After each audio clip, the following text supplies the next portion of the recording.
को जीत बनाए, धड़के जो तेरे सीने में वो दिल न कभी घबराए।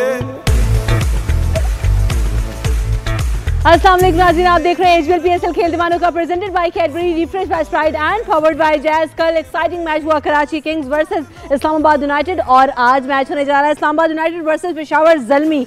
और जो हम बात कर रहे थे कि बाबा जी आपके प्रेडिक्शंस एक दफ़ा फिर ठीक हुई, इस्लामाबाद यूनाइटेड जीत गया, कराची किंग्स इज आउट। देखें Karachi they can only blame themselves. कल ने बहुत बुरी क्रिकेट खेली है, वो डिजर्व नहीं करते थे फाइनल में आना या आज के मैच के लिए क्वालिफाई करना।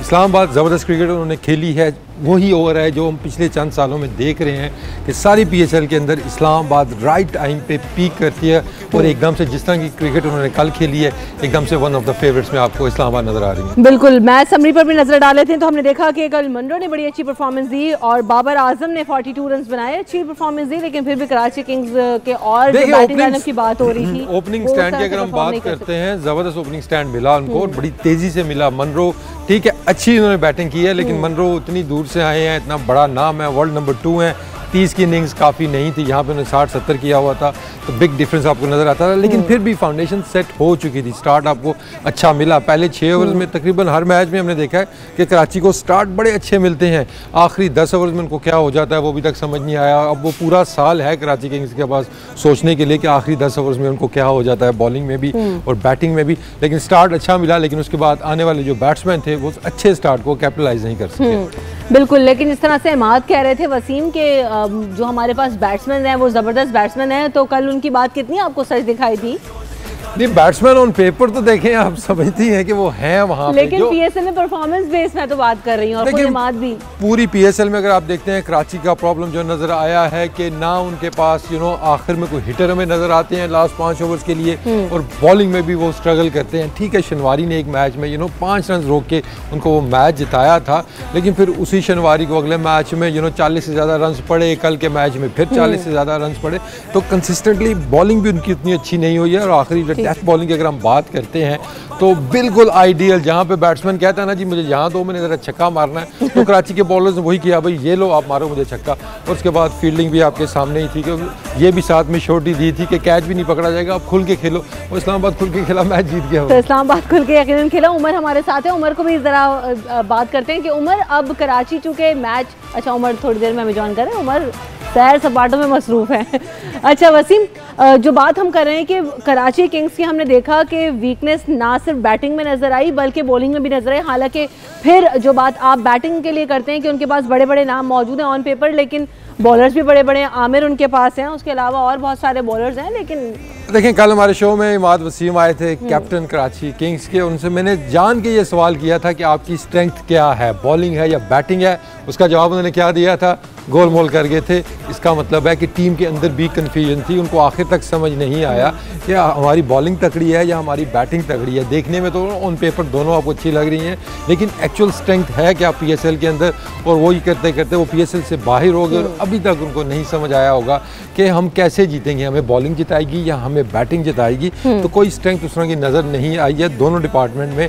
नाम ठीक है, बड़े बड़े हैं, लेकिन परफॉर्मेंस अगर आप देखते हैं तो किसी की भी आउटस्टैंडिंग परफॉर्मेंस नहीं रही है, ना बॉलिंग में ना ही बैटिंग में। अच्छा, इंग्रम ने एक मैच में तो बड़ी आउटस्टैंडिंग परफॉर्मेंस दी, लेकिन उसके बाद से हमने देखा कि जैसी एक्सपेक्टेशंस थी इंग्रम से वैसी परफॉर्मेंस हमें अभी तक नजर नहीं आई। आप अग्री करते हैं इस बात से या नहीं? इंग्रम को अगर हम देखते हैं तो वो इतना कंसिस्टेंट कभी भी नहीं रहा है, पिछली पीएसएल के अंदर भी देखें, उससे पहले भी देखें, एक आधी इनिंग्स आपको नजर आती है।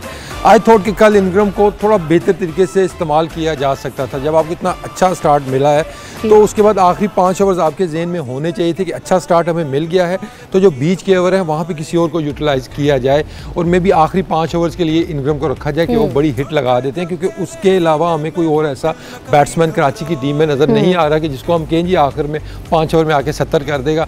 तो मे भी उसको थोड़ा सा वहाँ पर रोक लिया जाता, 2-3 ओवर और वहाँ पर कोई और बैट्समैन आता, थोड़ी पार्टनरशिप लगाता, आखिरी 5 ओवर में इंग्रम्स आते तो यही 30 रन शायद ज़्यादा इफेक्टिव हो सकते थे।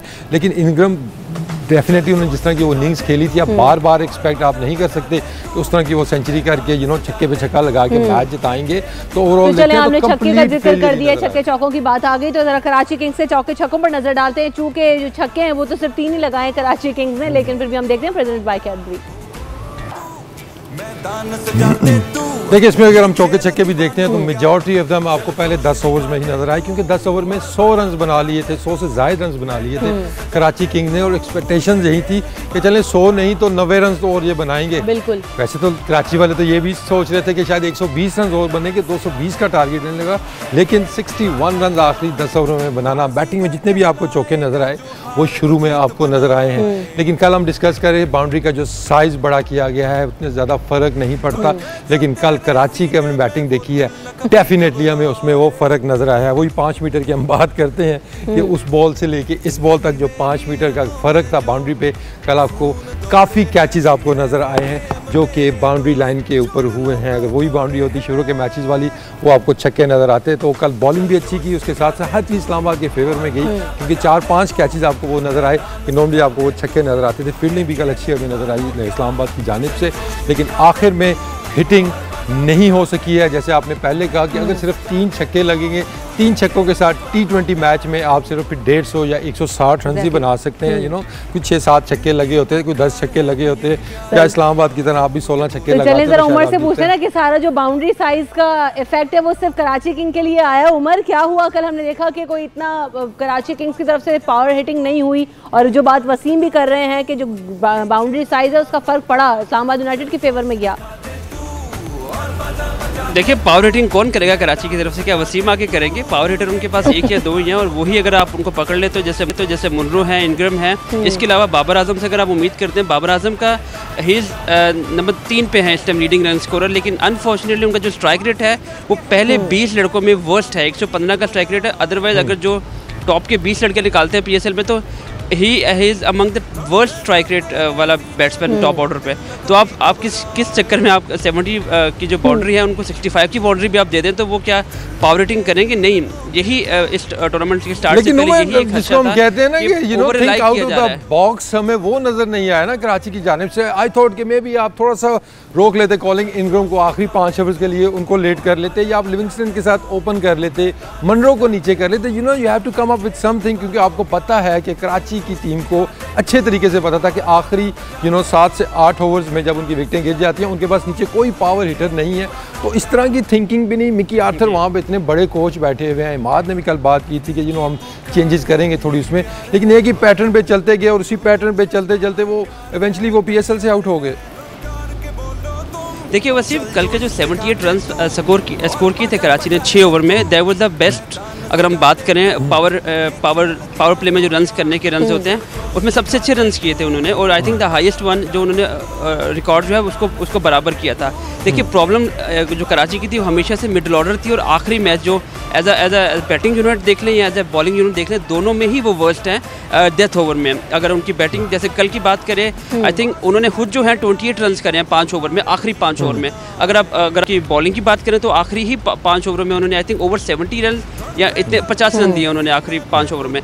तो ये वो चीज़ें हैं जो कराची में पिछले 2-3 साल से चलती हुई आ रही हैं, उनमें एक रत्ती भर का चेंज नहीं आया। आपने जो बात की think out of the box की बात की है आपने देखिए ये वहाँ होता है जहाँ पे चीज़ें जो है काफ़ी यूनिटी के साथ चल रही होती हैं। Karachi Kings one of the most inconsistent side through out the PSL नज़र आई है, डिसजॉइंटेड स्क्वाड नज़र आया। उनके पास रोस्टर पे बहुत अच्छे लड़के हैं, ये नहीं कि उनके पास नंबर 1 दुनिया के सबसे टॉप के बैट्समैन बाबर आजम, मुनरो दुनिया के बेस्ट जो है top order batsman, one of the best strike rate जो है वो मुनरो का है। तो ये वो चीज़ें हैं जो आपको डिफाइन करता है कि you have the best people around on the roster, but problem वही है। आप बेस्ट बात कर रहे हैं यहाँ पे, तो आप कह रहे हैं टॉप ऑर्डर, यही तो प्रॉब्लम था कराची किंग्स का। इसके अंदर आपको कितने ओपनर्स नज़र आ रहे हैं? 5 से 6 तो आपको ओपनर्स नज़र आ रहे हैं। तो जब वो आपने बेस्ट टीम बनाई थी तो उस टाइम भी तो सोचना था ये ना आखिरी 5 ओवर किसने खेलने हैं, आखिरी 6 ओवर किसने खेलने हैं। सारे ही तो आपने अपने ओपनर्स रखे हुए हैं, चाहे बेन डंक की बात करें, वैस ज़िया की बात करें, इमर्जिंग प्लेयर्स की बात करें, सब के सब तो ओपनर थे इस टीम में।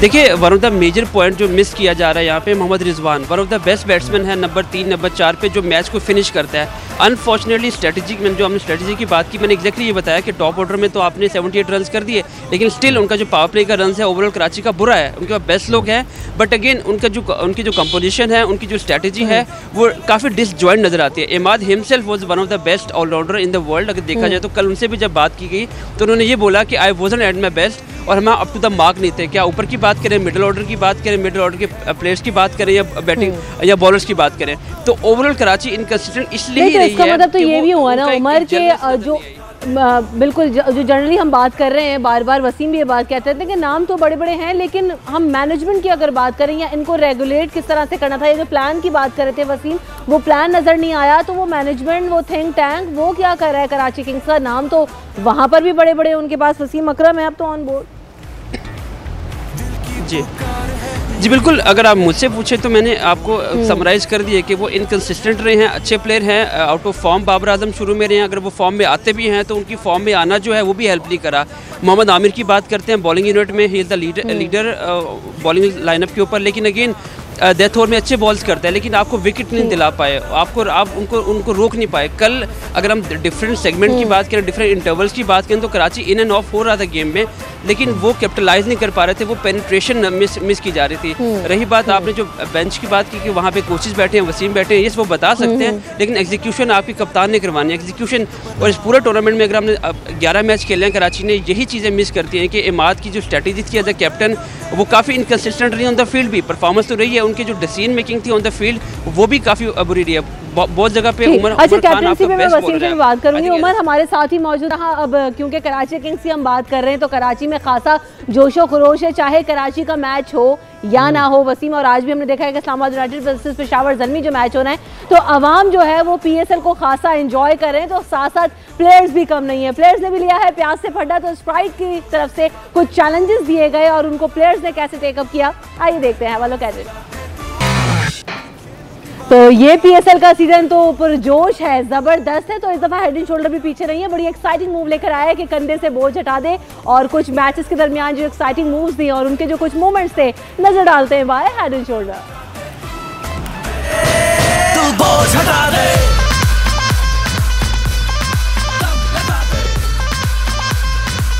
कंधे से बोझ हटा दे, जो भी आए सामने गिनती या छक्का उड़ा दे, टेंशन की तू विकेट गिरा के कंधे से बोझ हटा दे।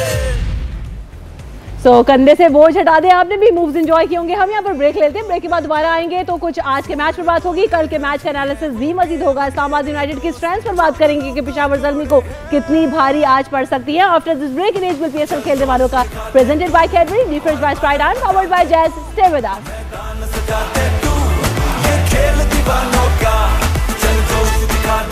जाते तू ये खेल दीवानों का, चल जोश दिखा दे तू।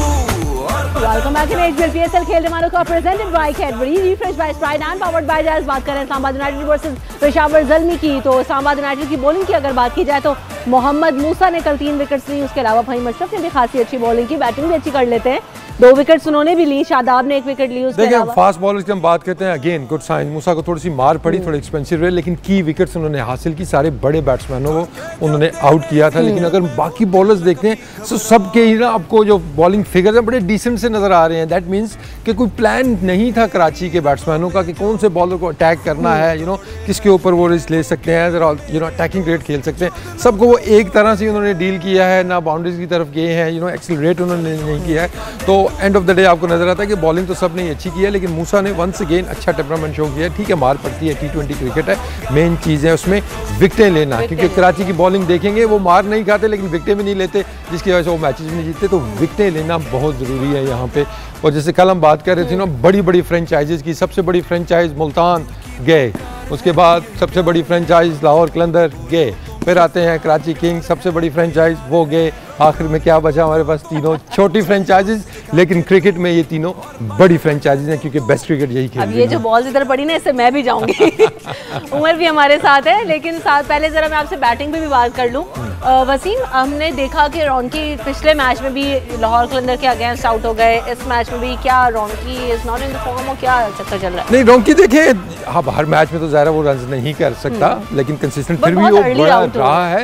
लेकिन जो सबसे अच्छी बात है, उमर भी इस पे अगर हमारे साथ है वो भी कमेंट करेंगे कि रॉन्की के अलावा भी अब इस्लामाबाद ये मैच जीत सकती है, और ये सबसे एक बड़ी चेंज नजर आई है। लीग स्टेज पे हमने देखा था रॉन्की पे बहुत ज़्यादा इन्हिसार कर रहे थे, लेकिन अब डेलपोर्ट आ गए हैं, हेल्स आ गया हेल्स भी तो आ गए, अली चक्के मार रहे हैं, नीचे से फ़हीम अशरफ हैं, तो एकदम से आपको बैटिंग लाइनअप जैसे शुरू में हमें नजर आती है कि लंबी हमें एक बैटिंग लाइनअप नजर आ रही है, लेकिन रोंकी आई कैन टेल यू कि आज के मैच में वॉच आउट फॉर रोंकी।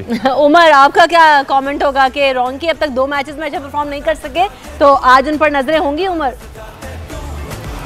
जी बिल्कुल, वसीम की बात से मैं एग्री करूंगा कि जो ओवर रिलायंस है हर टीम में, लाहौर एबी पे रिलाई कर रही थी, हफीज़ पे कर रही थी, ओवर रिलायंस था वंस अगेन।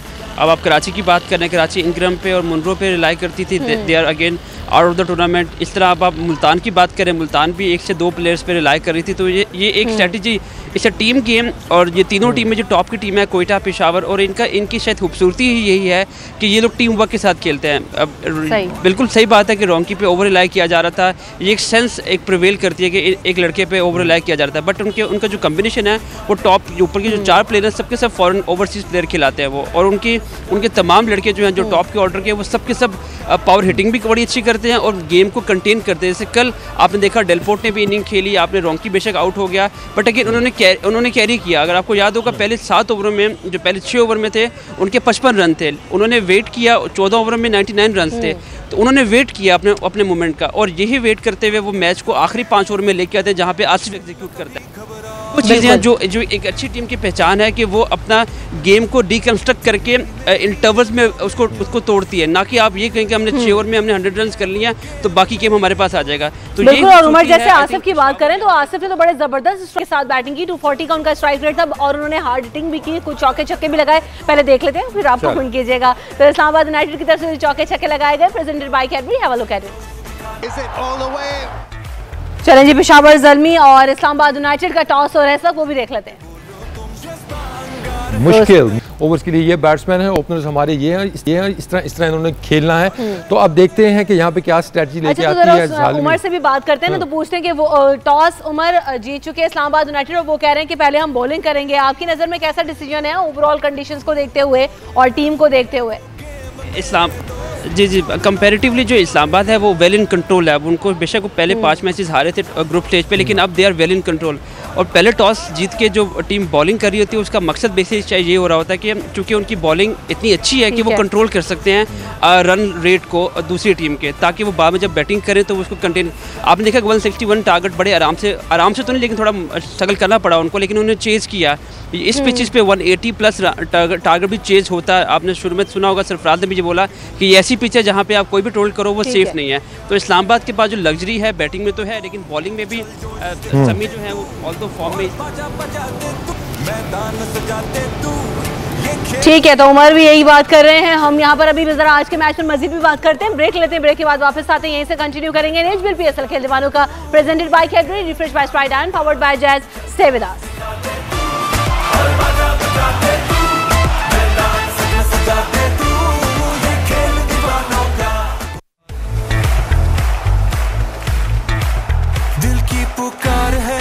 प्यार है अब झूम के बोलो तुम, जज्बा अंगार है, तैयार है ललकार के बोलो तुम, चल जोश दिखाते तू। और welcome back in HBL PSL खेल दीवानों का presented by Cadbury, refresh by Sprite and powered by Jazz. मैदान यहाँ भी तैयार है, मैदान वहाँ भी तैयार है। अब से कुछ देर बाद मैच होना है स्टार्ट, और टॉस हो चुका है। टॉस जीता है इस्लामाबाद यूनाइटेड ने, और वो कह रहे हैं कि पहले बॉलिंग करेंगे। तो सबसे पहले बात करते हैं पेशावर ज़ल्मी, चूंकि पहले बैटिंग करने जा रहे हैं। आपको क्या लगता है कि पॉसिबल टोटल क्या हो सकता है, और डिसेंट टोटल कितना सेट करना होगा फॉर इस्लामाबाद यूनाइटेड? 300 कर लें। सेफ टोटल तो वही है, लेकिन पिच को देखते हुए जिस तरह के मैचेस हुए, एनीथिंग अराउंड 180 आइडियली 200 तक जाना चाहिए अगर पिच वैसा ही खेल रहा है जैसे कल था या पिछले मैचेस में हमने देखा। लेकिन anything over 180 190 will be a challenging total. लेकिन इस्लामाबाद की स्ट्रेंथ जो नज़र कल भी हमें आई है, वो चेज़ अच्छा कर रहे हैं। अब जो टीम है, मुझे थोड़ी सी जो वरी नज़र आ रही है पेशावर ज़ालमी की टीम के अंदर कि उनका स्पिन डिपार्टमेंट वीक है, उनके पास रेगुलर स्पिनर उस तरह का आपको नज़र नहीं आता है, जिसकी वजह से जो है ना मुझे लग रहा है कि इस्लामाबाद को बॉलिंग में एज होगी। क्योंकि कल हमने देखा था कि जैसी उमर खान ने सुपरस्टार है, वो अंडर 19 का बच्चा जो आया है और वो बहुत जल्द पाकिस्तान टीम में आपको नजर आएगा। कल ज़बरदस्त उसने बॉलिंग की है, टर्न बाउंस ड्रिफ्ट जितनी भी क्वालिटीज़ हो सकती हैं एक स्पिनर के अंदर वो नज़र आई हैं। तो आज पिच में थोड़ी सी स्लोनेस वैसी हुई, तो पिच के अंदर ब्रेक हुआ तो प्रॉब्लम होगी बैट्समैनों को। अब लेट्स सी के ज़ालिमी की जानिब से क्या देख लेते हैं सबसे पहले कि चेंजेस क्या क्या हैं, क्योंकि इस्लामाबाद यूनाइटेड की अगर बात की जाए तो उनका जो प्लेइंग 11 है सेम वो आज उसी कॉम्बिनेशन के साथ जा रहे हैं, कोई चेंज नहीं किया। आप समझते हैं कि कोई चेंज होना चाहिए था? ज़ल्मी की भी अभी बात करते हैं, उनके कुछ चेंजेस हैं आज? नहीं, पेशावर तो विनिंग कॉम्बिनेशन ऑब्वियसली मैच वो कल जीते हैं, दे हैड नो रीज़न कि वो चेंज करें। तो इस्लामाबाद में तो आपको कोई चेंज नज़र नहीं आ रही है, लेकिन ज़ालिमी में जो चेंजेस नज़र आई हैं, अब लेट्स सी कि ये फोर्स चेंजेस हैं या खुद उन्होंने की है, क्योंकि मिसबाह हक नहीं खेल रहे हैं। उसके बाद लियम डॉसन थोड़ा सा वो मेरे लिए लियम डॉसन का मुझे थोड़ा सा स्टेंज लग रहा है, क्योंकि वो थोड़ी सी बॉलिंग भी साथ कर लेते थे। लेट्स सी कि वो फिट हैं कि नहीं है, मुझे लग रहा है कि उनको शायद कोई इंजरी हुई हो, क्योंकि वो ड्रॉप होना उनका तो आज नबी गुल खेल रहे हैं, यंग बैट्समैन है, तो नबी गुल अटैकिंग बैट्समैन डोमेस्टिक में उनको मैंने देखा था, डोमेस्टिक में देखा था, बड़े तगड़े बैट्समैन हैं, यंग है लेकिन वो देखने में काफ़ी तगड़े हैं और तगड़ी हिट भी लगा लेते हैं, तो वो एक अच्छा एडिशन है बैटिंग के अंदर। लेकिन उसके साथ अगर हम देखते हैं क्रिस जॉर्डन का जो आना है, अभी वो शुरू में उन्हें ज्वाइन किया था ज़ालिमी को, फिर इंग्लैंड टीम में कॉल हुए, वो चले गए, दोबारा उन्होंने टीम को ज्वाइन किया है। वो भी एक अच्छे ऑलराउंडर हैं, मीडियम पेस करते हैं, लेकिन वंस अगेन मुझे वही नज़र आ रही है स्पिन डिपार्टमेंट ऑफ पेशावर ज़ालिमी, क्योंकि अगर हम इस्लामाबाद के पास देखते हैं तो वहाँ पे शादाब कल ज़बरदस्त उन्होंने बॉलिंग की थी। लेकिन पेशावर ज़ल्मी की जो स्ट्रेंथ है वो बैटिंग भी रही है, और बैटिंग स्ट्रेंथ को देखते हुए आपको क्या लगता है कि कौन से बैट्समैन आज जो है वो अच्छा एक मुकाबला लेकिन कर सबसे सकते पहले हैं, तो अच्छा उनको एक अच्छा स्टार्ट यहाँ पे चाहिए होगा, क्योंकि इस्लामाबाद की बैटिंग भी अगर हम देखते हैं तो उसके अंदर आपको नज़र आता है कि काफ़ी डेप्थ है बैटिंग के अंदर, और रोल्स भी उनके आपको नज़र आएंगे कि ओपनर्स ने ये करना है, मिडल ओवर्स कैसे खेलने हैं, और उसके बाद आखिर में उनके पास लग्जरी है छक्के मारने वाले, चाहे आप पोलार्ड की बात करें, आप सैमी की बात करते हैं, तो उनको प्लान करनी होगी इनिंग्स के पहले 6 ओवर्स में मैंने कितना अचीव करना है, एक आध विकेट गिर जाए या उसमें 2 विकेटें गिर जाएँ, मिडल ओवर्स वेरी इंपॉर्टेंट। लेकिन सबसे ज़्यादा जो इंपॉर्टेंट है कि फिनिश कहाँ पे वो करते हैं, आखिरी 5 ओवर्स में अगर वहाँ पे पोलार्ड और खेल रहे हुए उनके साथ सैमी और उसी मूड में उन्होंने खेले जैसे वो लास्ट मैच खेले, फिर तो आप कह लें कि 200 रन बन सकते हैं यहाँ पे। हाँ, तो इट ऑल डिपेंड्स के पहले जो 6 ओवर्स हैं वो आप कैसे खेलते हैं, और आखिरी 5 ओवर्स में आपके पास विकेटें कितनी हाथ में और कौन से बैट्समैन अवेलेबल हैं। आइडियली ज़ालिमी की यही कोशिश होगी कि चीज़ें इस तरह चलें कि आखिरी 5 से 6 ओवर्स में क्रीज के ऊपर मौजूद हों दोनों वेस्ट इंडियन सुपरस्टार। तो इस्लामाबाद यूनाइटेड की कल हमने भी देखा कि बॉलिंग खासी अच्छी थी, आज भी उसी पैटर्न को फॉलो करना है, लाइन एंड लेंथ वही होनी चाहिए, बॉलिंग जो स्ट्रैटेजी है वो क्या होनी चाहिए आज उनकी? कुछ देखिए, थोड़ा सा हमें बॉलिंग में कल जो नज़र आया था इस्लामाबाद ने, नो डाउट बड़ी अच्छी उन्होंने बॉलिंग की है, लेकिन थोड़ा सा लेंथ को और आगे लेके जाना होगा, यॉर्कर लेंथ पर ज़्यादा बॉलिंग करनी होगी, क्योंकि थोड़ा सा जो बाउंड्री का हमने साइज़ देखा है, कल जो विकेटें भी मिली है इस्लामाबाद को, उसके अंदर हमें यही नज़र आया कि जो फुल डिलीवरी थी वो बाउंड्री क्लियर नहीं हो सकी, थोड़ा सा साइज़ भी जो बाउंड्री का बड़ा हुआ है उससे काफ़ी कैचेज़ आपको नज़र आए हैं। तो वही यॉर्कर्स वेरिएशंस वो काफ़ी चीज़ें, लेकिन उनके पास लग्जरी है हर चीज़ की, समी के पास स्पेस है, उसके बाद रुमान रईस हमें देखते हैं वेरिएशन है, उसके बाद स्पिनर्स पे अगर हम आ जाते हैं तो एक आध वीक लिंक आपको नज़र आएगा, जैसे कल हमें मूसा नज़र आया था, लेकिन साथ में उन्होंने विकेटें हासिल की थी। तो आज प्लान करना होगा यहाँ पे बैट्समैनों को, ज़ालिमी के कौन से बैट्समैन हमने बॉलर को अटैक करना है और किसको हमने विकेट नहीं देनी है। बिल्कुल, तो अब चूंकि आज मुकाबला होने जा रहा है समी वर्सेस सेमी, तो दोनों की कैप्टनसी को आप कैसे जज करते हैं, और खास से दोनों अपनी अपनी टीम्स को देखिए समी ने मैसिवली इंप्रूव किया है, लास्ट 2 मैचेस में देखते हैं तो समी आपको मोहम्मद समी काफ़ी इंप्रूव कैप्टन नज़र आए हैं। बाकी आप अगर सैमी की बात करते हैं तो वो सीजन कैंपेनर है, उनका एक्सपीरियंस में तो कोई मैच नहीं है, तो अच्छा एक आपको कॉन्टेस्ट यहाँ पे देखने को मिलेगा। अब लेट्स सी कि यहाँ पे कामरान अकमल, चले कुछ बैटल्स की भी बात कर लेते हैं ना, कि दोनों के कैप्टन तो खासे स्ट्रॉन्ग हैं, एक्सपीरियंस हैं और अच्छी कैप्टनसी कर रहे हैं। तो अब जरा जो प्लेयर्स हैं उनकी बात करते हैं, किन किन की बैटल हो सकती है। सबसे पहले बात करते हैं कामरान अकमल, बड़ी नजरें होती हैं उन पर, और जब वो कराची में खेलते हैं तो यकीनन वो कुछ डिफरेंट ही परफॉर्म करते हैं वर्सेस समी। राज बिल्कुल समी ने नया बॉल करना है, तेज़ बॉल करते हैं, आगे बॉल करते हैं, और कामरान अकमल की अटैकिंग क्रिकेट हमने पिछले मैच में भी देखी थी कि कराची के अंदर आके वो बिल्कुल डिफरेंट कामरान अकमल आपको नज़र आ रहे हैं। तो ज़ालिमी की तो यही ख्वाहिश होगी कि एक अच्छा आगाज़ उनको वहाँ पे फराहम करें कामरान अकमल, क्योंकि कामरान को हमने देखा है कि जब अच्छा स्टार्ट उसको मिलता है वो कन्वर्ट करने का भी उसका रेशो है काफ़ी बेहतर है, 30-35 अगर वो कर लेता है तो उसके बाद 70-80 तक भी हो जाता है, उनकी ख्वाहिश ये होगी। लेकिन समी सीधा बॉल करते हैं, बीच में अंदर भी आता है टाइम्स उनका, तो ये एक अच्छी बैटल हो सकती है, क्योंकि दूसरे एंड पे लेफ्ट आर्म बॉलर होंगे, और लेफ्ट आर्म बॉलर के अगेंस्ट कामरान का रिकॉर्ड काफ़ी अच्छा है। अगर आप रुमान की बात करते हैं तो उन पर काफ़ी अटैक करेंगे। तो समी की हमने बात की, अब एक तो बड़ा कंफ्यूजन है समी सैमी की अगर बात करें तो उनको खासे भारी पड़ सकते हैं शादाब, और हमने लास्ट मैच में भी देखा था कि सैमी है सम फिटनेस प्रॉब्लम, फिर उनको बॉल भी लगी। आज आप फिर देखेंगे कि बावजूद उन्होंने बड़ी स्ट्रगल की और अच्छा परफॉर्म किया। जब तक सैमी क्रीज के ऊपर नहीं आता, शादाब के ओवर खत्म आपको होते हुए नजर नहीं आएंगे, चाहे वो 18वें ओवर में बैटिंग करने आते हैं। सैमी उस टाइम पे भी एक ओवर बचा के रखेगी इस्लामाबाद यूनाइटेड सैमी के लिए, क्योंकि सैमी को लेग स्पिन का आइडिया नहीं है, गुगली वो अच्छी पिक नहीं करते हैं। तो लेट्स सी कि वैसे तो हमने देखा कि शादाब को ज़्यादा सक्सेस मिलती है, हालांकि पोलार्ड ने धुलाई कर दी थी इनकी पिछले मैच में, लेकिन सैमी के अगेंस्ट काफ़ी इफेक्टिव हैं शादाब। चले हसन अली वर्सेस रॉन की बात कर लेते हैं। वंस अगेन हसन अली की जो आदत है कि इन्होंने बॉल से आउट करना, पहले ओवर में आउट करना, और रोंकी उनका अच्छा एक मैच पड़ सकता है, क्योंकि अब जो भी टोटल सेट करती है यहाँ पे पेशावर ज़ालमी, रोंकी को आउट करना बहुत जल्दी होगा, क्योंकि अदरवाइज वो 6 ओवर खेल गए ना तो वो तो मैच साइड पे वैसे ही ले जाएंगे। तो हसन अली कोशिश होगी कि और आसिफ अली जिस स्ट्राइक रेट के साथ बैटिंग करें 214 का स्ट्राइक रेट, तो उनको वहाब रियाज भारी पड़ेंगे फिर। बिल्कुल शॉर्ट बॉल आसिफ का थोड़ा जो प्रॉब्लम है पेस के साथ, अगर उनको अच्छे बाउंसर होते हैं, थोड़ा सा बाउंड्री का साइज भी बड़ा है तो उसमें लग सकता है कि बाउंड्री पे वो कैच हो सकते हैं, टॉप एज उनका लग सकता है। लेकिन ये भी एक इंटरेस्टिंग बैटल होगी और एक डिफरेंट एक चैलेंज होगा यहाँ पे आसिफ अली के लिए, क्योंकि पेस मौजूद है यहाँ मिल्स की भी और वहाब की भी, तो ओवरऑल ज़बरदस्त मैच देखने को मिल सकता है। तो अब यकीनन चैलेंज होगा, तो पीर बाबा आज आपके लिए भी चैलेंज होगा, क्योंकि आज का टॉस भी खासा मैटर किया था और अब आपकी प्रेडिक्शंस भी खासी मैटर करती हैं लोगों के लिए, लोग फॉलो करें। क्या प्रेडिक्ट करते हैं आज कौन मैच जीतेगा? देखें अब टॉस तो यहाँ पे अच्छा जीता है इस्लामाबाद ने। नॉर्मली तो हमने देखा कि पहले बड़ा टारगेट सेट हो जाए तो उसके बाद प्रॉब्लम होती है टीमों को, लेकिन इस्लामाबाद ने जैसी कल क्रिकेट खेली है, उनके बॉलिंग रिसोर्सेज देखते हुए मुझे यहाँ पे ज़ालमी वाले ना को इतना बड़ा टारगेट सेट करते हुए नज़र नहीं आ रहे हैं। तो वो जो हर दफ़ा होता है कि कभी इधर से कभी इधर से करते करते करते इस्लामाबाद यूनाइटेड फाइनल तक पहुँचते और फाइनल जीतना भी उनको आता है। तो I will go with Islamabad United. चलें, इस्लामाबाद यूनाइटेड को फेवरेट कह रहे हैं और इस्लामाबाद यूनाइटेड आज कहते हैं कि मैच जीत सकती है। हम भी मैच देखने जा रहे हैं, आप भी मैच ज्वाइन कीजिए और कल हमें दोबारा अपने फीडबैक के साथ ज्वाइन कीजिएगा in the show in HBL PSL खेल दीवानों का, presented by Cadbury, refresh by Sprite and powered by Jazz. अल्लाह हाफिज़।